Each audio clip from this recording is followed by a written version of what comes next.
Funding is always the primary issue that you usually face when you're trying to establish any new program. So for our summer camps, vocational rehab is the primary funder for the camps that we have.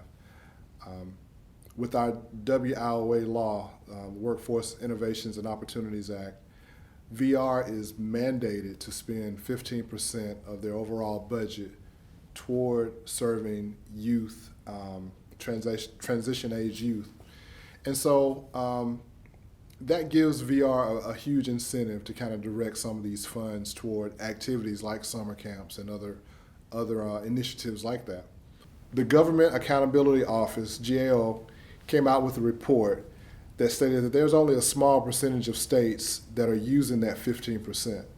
So really there's opportunity for other states to tap into this money that is being mandated to set aside for activities like this. Our Services for the Blind recently had their first summer camp, and about 95% of that budget was all through grants and other partnerships. So it didn't come from VR. They started with the Department of Commerce in Alabama and were able to get grants to kind of cover their funding. And that camp really, the budget for that camp was more than the budget for all 4 of my camps combined. So there's money, there are other options within state. I would definitely look at other WIOA partners within your state, see if they are funding at Department of Labor, Department of Commerce, if there are any other departments. I would even check with your State Council on Developmental Disabilities to see if they had funding to help with camps and projects like this. Even the universities that you're partnering with, sometimes there are grant opportunities that are within those universities that would address or speak to these types of projects. So just be creative when you're thinking about funding and thinking about your partnerships and who you want to involve. The way we recruited for our camps, and really the way we grew our camps, was a bit of a strategic process on our part. One of the first things we ended up doing was partnering with the Alabama Transition Conference, which is a huge conference for teachers all across the state.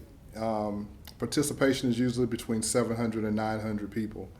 And these are teachers, administrators, principals, a lot of VR people. And so the first thing we did once we established these camps was to get the word out to the school systems that, hey, we've got these camps, they're free for the participants, and these are the things that they're going to benefit from if they come to the camp. And so once we did that, got the word out, the school systems kind of helped us with a lot of the recruiting. And we were able to identify a lot of students in mainstream schools that we just did not know were there. And that's always been a problem for VR, identifying these students that are in the mainstream. Also, our counselors, all of our counselors have students on our caseloads. And so we targeted those students, obviously.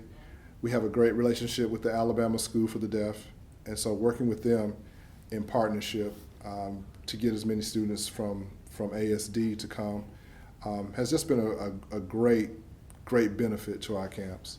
And the camps have grown even within the last year or two. All of our camps, this past year, all of our camps had waiting lists, and that hadn't happened before. And I attribute that to the effort we've done, the partnerships we've made with the school systems, but also because of our new federal law, Workforce Innovations and Opportunities Act, WIOA. We've really targeted pre-employment services, and we've created a couple of positions that all they do is work in the school systems to identify students who are deaf and hard of hearing and blind and visually impaired to provide services. So the work that that this new position has created really gave us a huge pool of students to recruit from. All of our applications, we ask students to give us their primary mode of communication, their preferred language or method of communicating. So we have a list of our students who are ASL users, the ones who are hard of hearing that use their voice, and so that's the first layer of access that we have. The first layer of information about access that we have. Once students get on campus in the camps, it sometimes it varies. They may have said one thing and then they kind of switch roles once they get there. We do our best to have certified sign language interpreters at all of our camps. We also have a couple of permitted interpreters for certain situations, but as far as access goes for our deaf signers, I think we've done a really good job. The interesting thing is that we probably have the most difficulty with our hard of hearing students. And it's really taught me, I know, a lot about the struggles that our hard of hearing students deal with in a classroom. For the classroom settings, we have CART.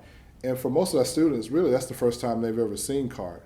So we show them what it is. We let them sometimes interact with the CART providers on the other side. And for all of our camps, we've typically used remote CART access. So our CART providers are typically California, New Jersey. They're everywhere but Alabama. And so that technology has been really helpful.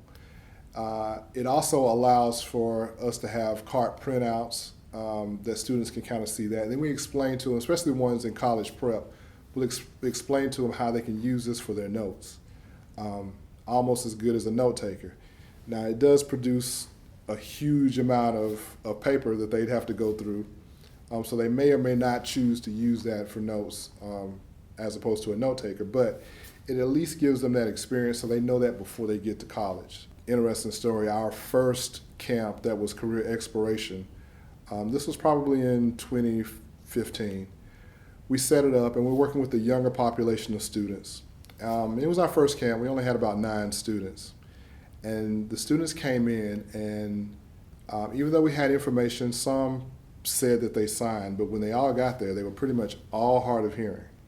So you wouldn't think that would be that big of an issue. We've got interpreters who can voice, but the problem was we had students who weren't used to speaking up or talking in a classroom. So when they would speak, they would almost speak in a whisper.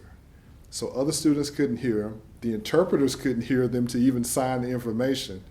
And for about a day and a half, it was, I think our staff, we all felt like we were just brand new to deaf services. We had no clue what we were doing.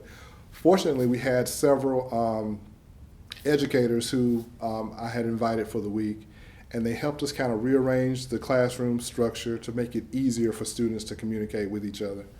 And if you ask our staff, they'll probably tell you, the ones that were there will say that that's probably the worst camp experience that they ever had.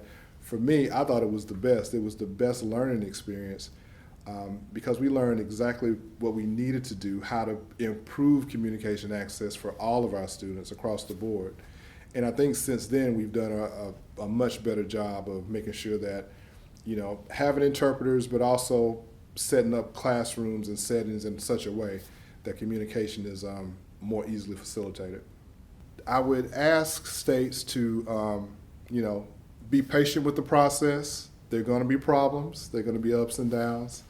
And that's okay. You just need to be ready to address them and solve them. At the end of the day, with all these summer camps, my goal is always, I want the kids to be safe. I want them to learn. They're going to learn. But at the end of the day, if our kids are safe and they've learned something, then we've been successful. And it's just one data point in a student's life. So don't put too much pressure on yourselves to make it this great and wonderful thing.